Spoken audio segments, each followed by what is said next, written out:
Hi everybody, welcome back to my channel. My name is Jessie if you are new around here, and I am a K-6 music teacher in Arizona, and I just love sharing anything that has to do with teaching and my classroom. And so today what I'm going to share with you is how I lesson plan. So I've had a few people ask me to do this video, and I am so excited to do it because I really think that I have found a really successful way of lesson planning this year.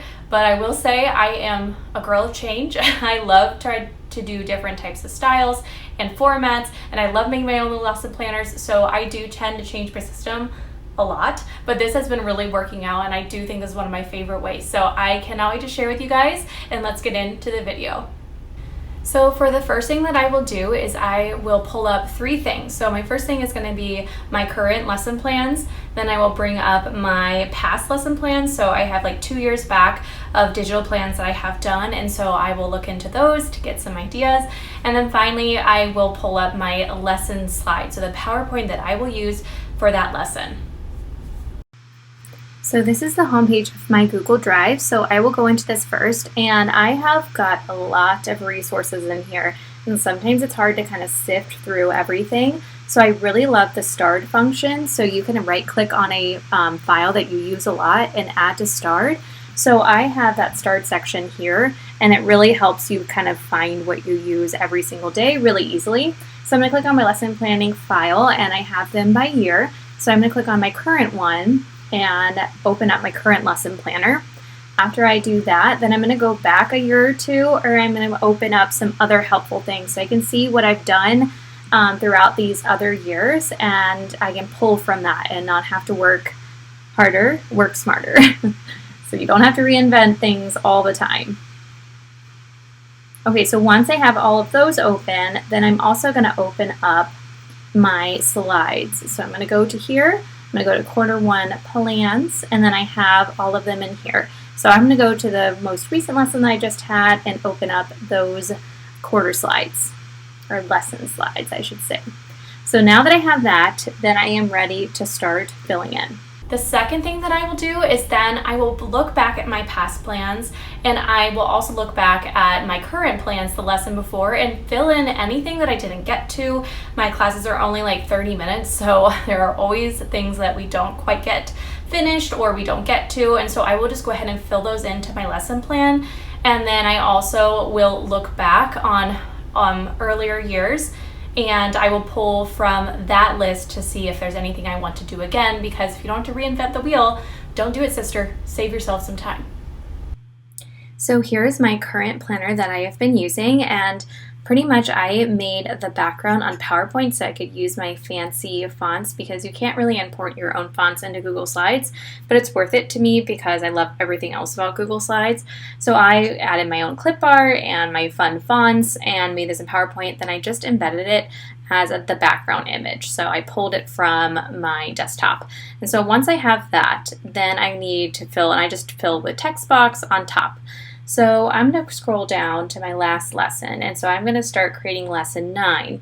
So I am going to go ahead and just highlight everything from before and copy that on to my September slides here. And then I'm just going to go in and erase anything that we already went through or we got through, and then kind of leave it from there, and then I will start filling in the new stuff. So just deleting things that we got through all the way through.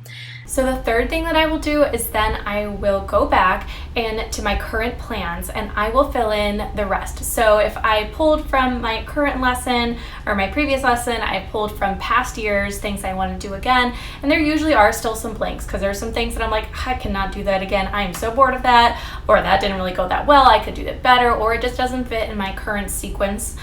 So I will start pulling things from Pinterest, from reference books that I have. I absolutely love Game Plan. I use Game Plan a lot.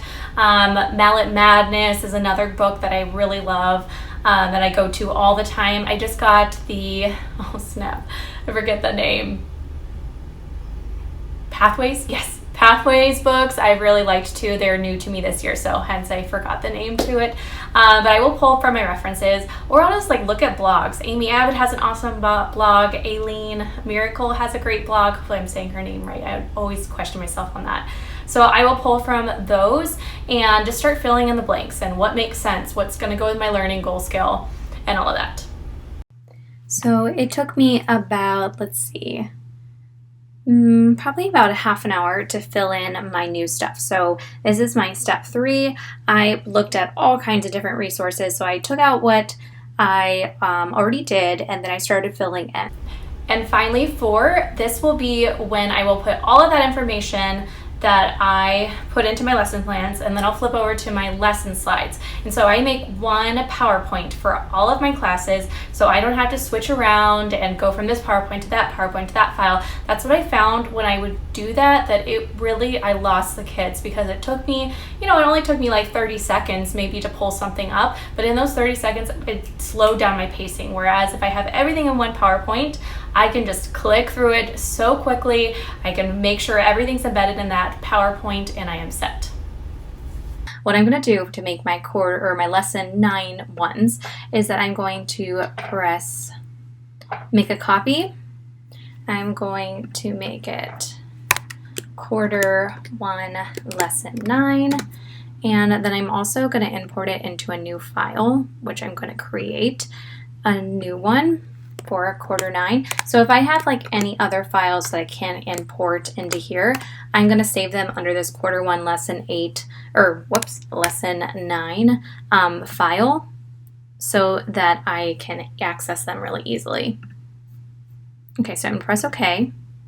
And then it makes a whole copy of this. So now I can just remove what I don't need. I can keep in what I do, and it makes it really nice. So I'm going to go ahead and exit out of this and fill in my stuff, and then I'll let you guys know what I did.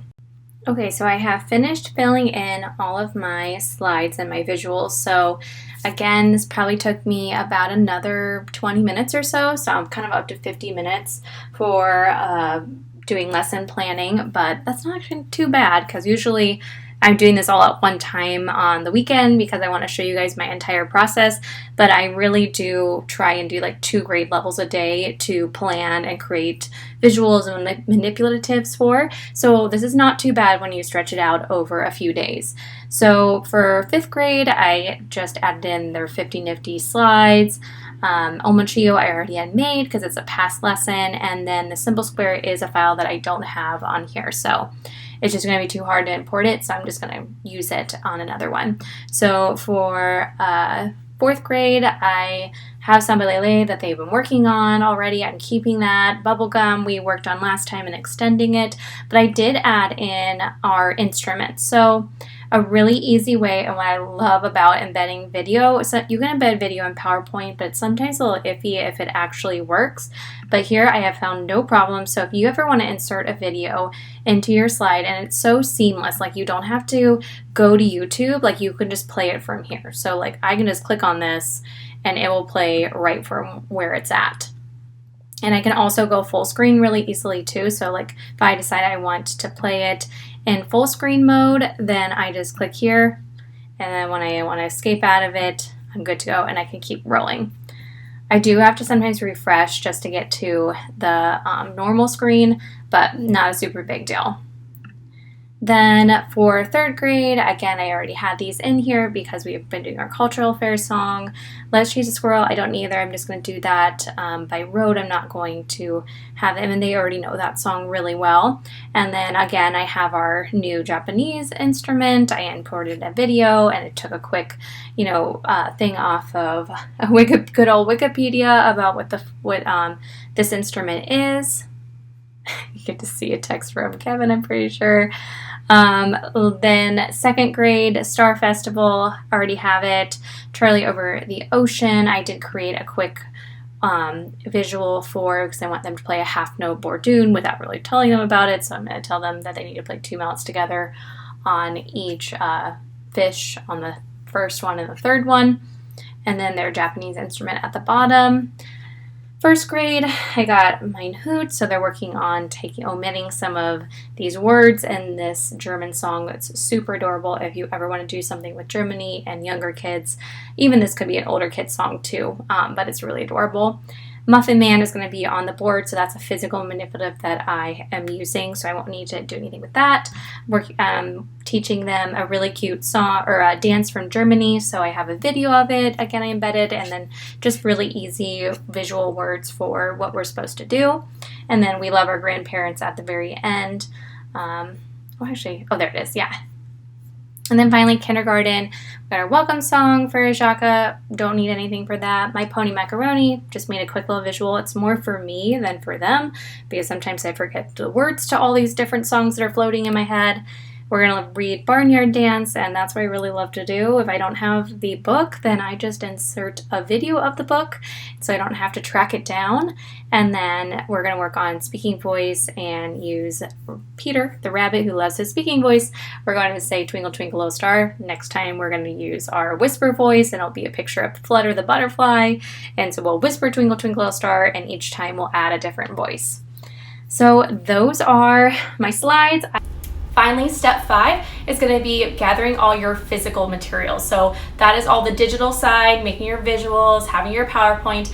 But as a music teacher, you know, and as a teacher in general, like you have your digital stuff, but you have also your physical manipulatives. So I will create any of that I need to. I will gather those instruments that I need, and I will make sure that I have everything that I need in my little cart that I have in my room. I have a little rolly cart, and so I will put everything physically that I need there, and so it's ready to go. And again, I'm not losing them in that process time and that transition time. And that is how I lesson plan. So I feel like I've got a really good system, and I would not make this video unless I felt like that. So I hope it helps you in some way. Let me know if you have any questions. Probably from start to finish, that took me about an hour and 15, hour and a half. But I really do think like that's like a half an hour a day. If you split up and you don't do all grade levels at just one time, all you need is a half an hour. Plan 2 or 3 grade levels a day, and you'll be set, and you'll feel so good because you have such a good system of your lesson plans written out, a really great PowerPoint that is going to keep you on track, because if you're like me, keeping track of all the songs and different little rhymes, like I need something to look up at. Even just the agenda, like writing that out, it helps me so much because I will get off track so fast. And then having your little cart or designated area where you have all your physical manipulatives for that lesson rotation just helps you so much because you have enough to worry about already. And so it just really helps you out. All right, you guys, so I will see you in the next one. Bye.